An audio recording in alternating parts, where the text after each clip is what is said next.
You know, one of the coolest things about upper cervical care is that upper cervical care doctors focus on this part of the body, but they see healing all over the body. And so there are so many amazing stories that we would like to share with you. Here are a few. When we were first married, I couldn't touch Angela's face or run my fingers down her spine.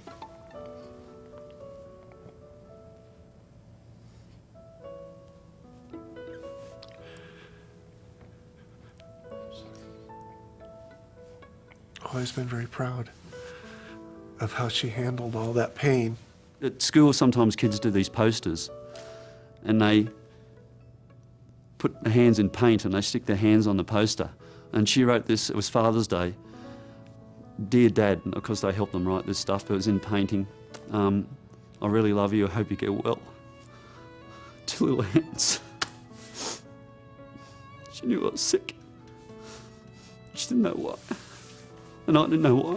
He's about 7 years old, and since birth, he's been paralyzed. A whole half of his face completely paralyzed. And the doctor said, there's absolutely nothing we can do. You're gonna have to live with this for the rest of your life. He started under care a couple months ago, and now he has a crease on his inside of his lip when he smiles. He can smile with that side of his face, and he's starting to be able to move the upper part of his eyebrow and eyelid. So it's amazing. So I got off the table, and for the first time, my low back pain was gone. My neck and shoulders it was just like somebody just untwisted a tight dish rag or something, and it just dissipated. And then Michael said, well, take a couple of steps. So I took a couple of steps, and my legs weren't tingling yet. And because I had, I guess, neuropathy, I think is the name of it, but anyway, the tingling. And I took a few more steps, and it didn't. And so I said, well, why don't you walk out to the mailbox? Because I hadn't been able to go out to the mailbox, which was only about, what, 20 or 30 feet? 20 feet, yeah. So I put on my tennis shoes, and I walked out there, and I kind of just kept going. I walked a mile. So, the next day, I go off to work.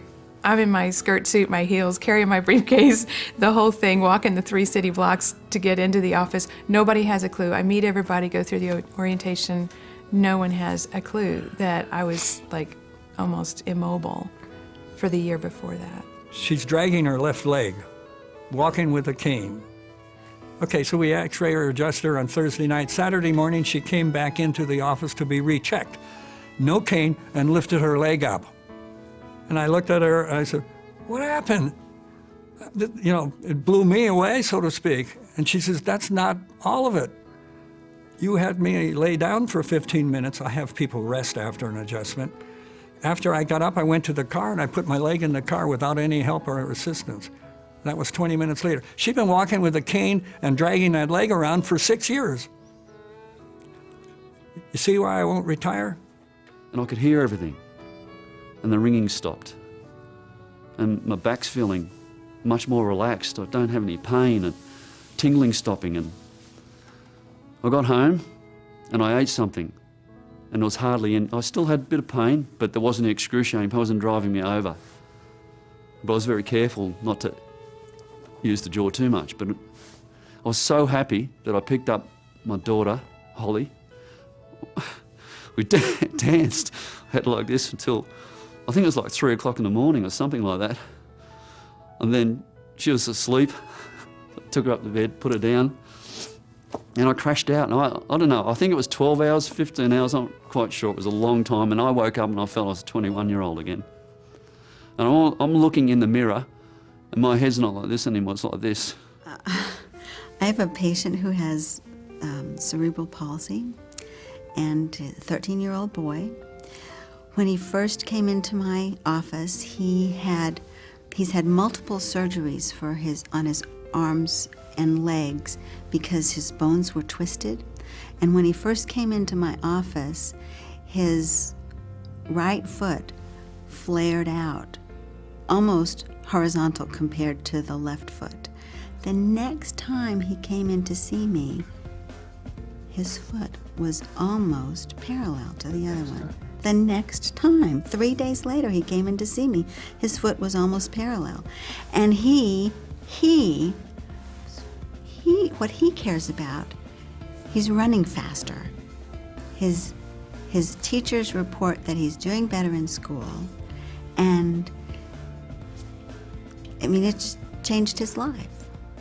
She came in 2 weeks ago and had this smile on her face. And I asked her, I said, what's going on?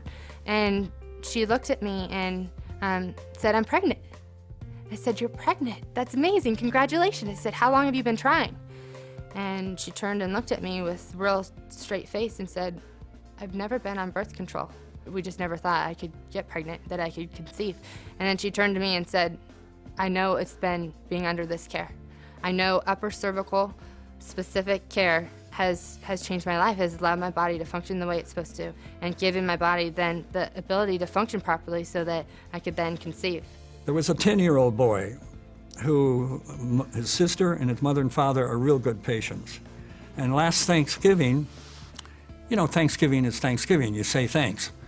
The family gets together and grandma is there and they're all holding hands at the table and they have to say, what are you thankful for? Each person. It came to that 10-year-old and he says, I'm thankful for Dr. Kuhn.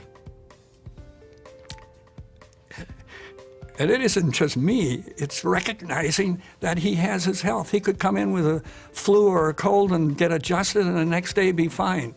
And he sees his other kids in the classroom all sick and whatever. And he was smart enough to say, I thank you for Dr. Kuhn. I really appreciated that.